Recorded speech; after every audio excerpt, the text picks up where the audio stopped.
One breaking news is that Lawrence will be speaking about antinatalism at the Great Vegan Gathering in August this year, happening in the UK. To quote from Lawrence's post about the talk, which says, "If you have ever wondered if it is ethical to reproduce and how veganism might intersect with this issue, you will find this talk engaging." The link for tickets of this event will be in description, and congratulations to Lawrence to get a speaker spot at this event. We know that the talk will be recorded, so very much looking forward to this. From this good news to a very bad news, women in Russia will be referred to therapy if they don't want to have children. This is news from the Times, which says under the updated guidelines for reproductive health checks, doctors in Russia will ask women how many children they plan to have. If a woman replies that she does not intend to give birth, it is recommended to send the patient to a consultation with a medical psychologist with the goal of forming a positive attitude towards having children. The recommendation does not apply to men who have no desire to have children.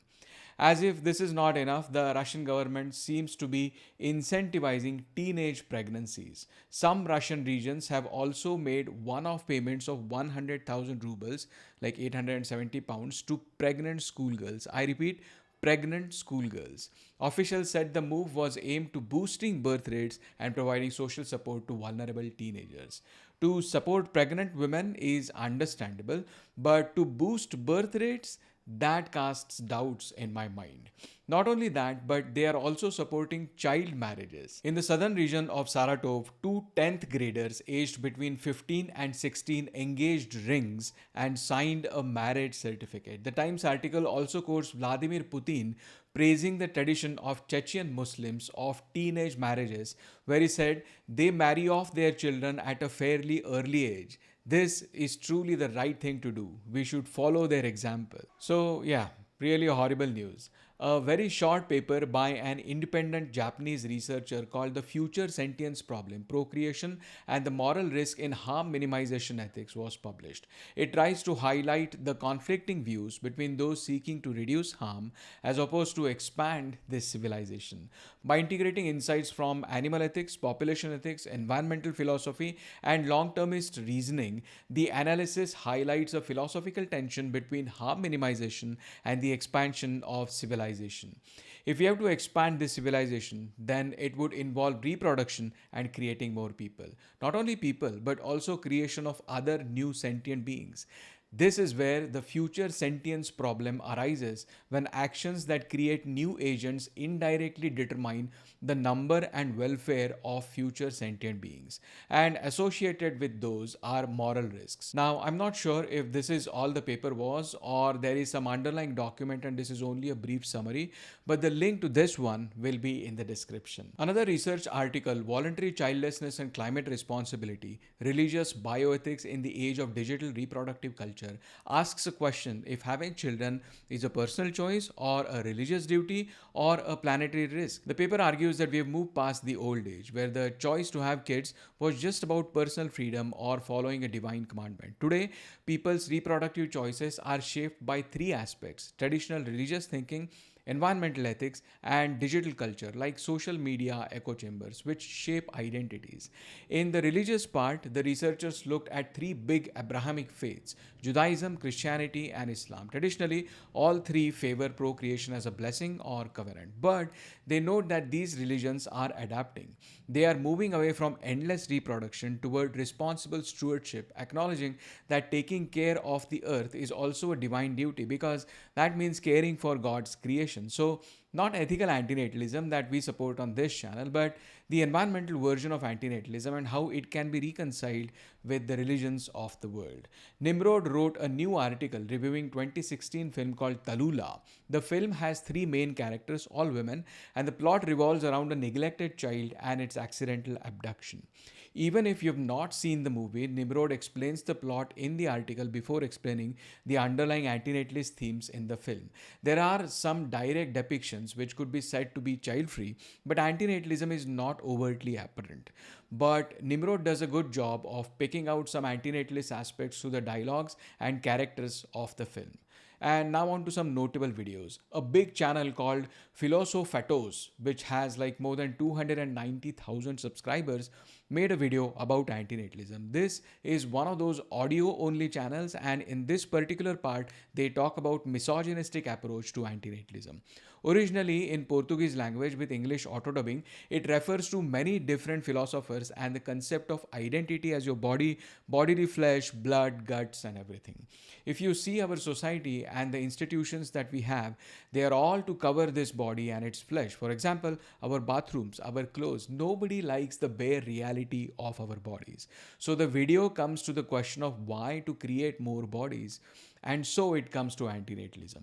But the crucial mistake that it does is the video maker thinks that antinatalism only applies to humans, and so criticizes antinatalism because extinction of only one species is not going to stop the suffering of this planet. We have two more videos, both in Hindi and both about antinatalism. One was by a significant Hindi channel called Meghna Bhaumik, which has more than 30,000 subscribers. In the video, Meghna, I think that's her name, confuses with the concept of sin. She rarely talks about harm and explains why she is not an antinatalist.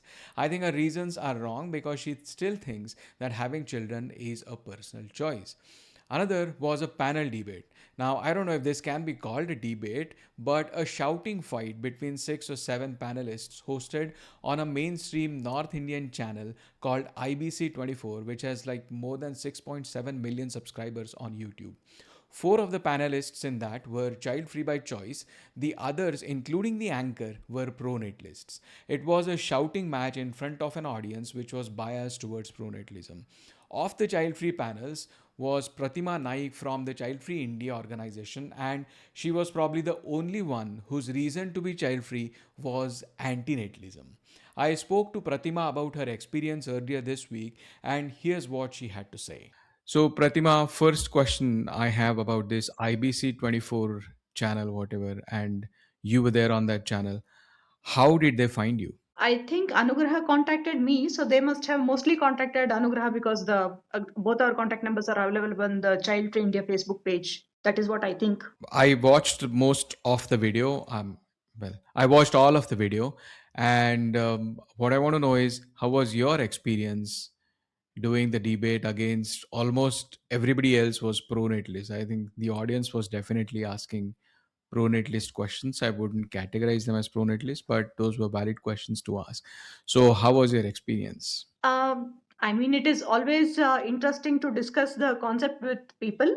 But I don't know whether I didn't communicate well or they didn't understand because I was trying to tell that life is pain. And so we should not bring children to this earth. But they were misunderstanding. I think some of them they were telling like you're only thinking about yourself, you're selfish. This was the kind of response. So quite okay, not bad. Well, one of the things which I observed was you were the only one who were bringing the points about children, like their well-being, their suffering, their pain. Rest of the audience, including the child free on the panel, were talking about their own happiness and their own pleasures in life. No, I think the other panelists, like for instance, Neeti, she was talking about the dogs which she has adopted. She considers them as their children, and so she was talking about how it is difficult to give more time for a social cause if you have kids. So I don't think that with Neeti, but with the other person, the voice was not clear when we were recording, so that we had to consider. And also, it depends on what was discussed to them before the starting the recording because sometimes it is I'm not sure about this one the instructions will be there from the media people that if one person is talking about antinatist perspective one person should talk about ding perspective so that may be the case I'm not sure what is the case. And the panelists which were there in the studio, they were like, country and family are bigger than individual, and an individual is just a means to achieve whatever goals for those countries or families are. They thought of us as a means, as like a cannon fodder for whatever countries wants to achieve. Is that what you felt as well? Even I felt, and also they think the only way to contribute to society is by having kids. So you have to only when you have kids you understand the society and family becomes meaningful. This is the perspective from which they came from.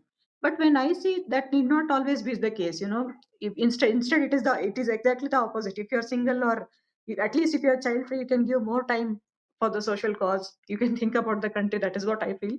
But the nationalist approach, they actually have their own hidden agendas. Sometimes I'm not sure about the people present in this program, but if their concern is about population, I mean, if they don't want the countries, that shouldn't be the case. If they don't want the country's population to reduce, they can always think of other means. Say, for example, reducing the death in case of road accidents. Like lakhs and crores of children die in India just because of malnutrition and neonatal death cases in just for diarrhea, simple curable diseases. Children are dying because of those cases. But instead of focusing on those things, they're just focusing on bringing new children to this world. So they want to. I don't know why they want to drag new life into this earth. That is what I don't understand, and maybe they don't understand.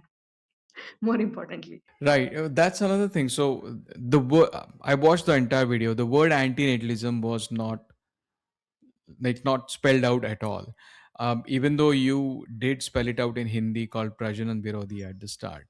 But other than that, almost like antinatalism was not spelled out at all. And which I felt, and this is something to clarify to our audience also, like Child Free India was started with a view to include child free people.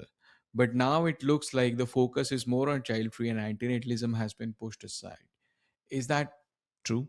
Or is it just my impression? No, I think maybe in that video the impression may be like that because the channel does not telecast whatever it has, recorded entirely. So the some part of it may be cut out, and also there is the time restrictions there. Because within I don't know, we recorded for 1.5 hours, 2 hours. What are among that? There were including me. I mean, this an anti-natalist or child-free kind of category were only three people. Rest of it, the audience were speaking, the other panelists were speaking. So we did not have sufficient time. That concern is also there. Um, but as far as if you take my statements wherever you see, whether it is in the media or anywhere else, it will generally lean towards extinctionism, antinatalism, with or without using the word. That is for sure in my case. And also when but Child Free India should be actually accommodating all the ideologies, not just antinatalism or aphilism, but also people who want to have fun. So I mean, for hedonistic reasons, if the person wants to be child free, that should also be included. Yeah, true. And I completely agree that I think in that particular video, most of your statements were coming from antinatalism or coming from philosophical standpoint rather than some hedonistic child-free desires and pleasures. Not that they're invalid, but your case was that. But my point is that, like the branding, we are not talking about antinatalism. Well, we are talking about antinatalism without mentioning antinatalism, and therefore people seem to miss the point. And they always seem to go around the questions about child free and selfishness and hedonism. So I sort of like felt watching that video. Maybe with just one video is not enough to draw this conclusion, but watching that video, I felt like there is a time for antinatalism India rather than just child free India. What do you think? If you are thinking that we should be establishing another separate organization, I'm not for it. But if you think we should lay emphasis on this concept of antinatalism, that is something I can agree on, and I agree on total. Also, to add, we should actually be adding a little bit of spiritual theme. Yeah, the spiritual aspect. There are most of the antinatalist content. I mean, I don't follow everything in detail, but whatever I followed, there is a totally atheist kind of content. There are spiritual people as well, so we should be talking also about non-existence. These kinds of things. By non-existence, I mean to say people who are child-free because they want to follow the spiritual path, or they want to follow the path of brahmacharya, or they see this as an ultimate act of compassion. So this spiritual aspect is also missing. That is what I feel. I mean, it is not maybe you are atheist and maybe there are other atheists, so they may not agree with me, but I feel there should be space for spiritual people as well, and also the spiritual point of view as well. um, Not only in Child Free India, in the international network as well.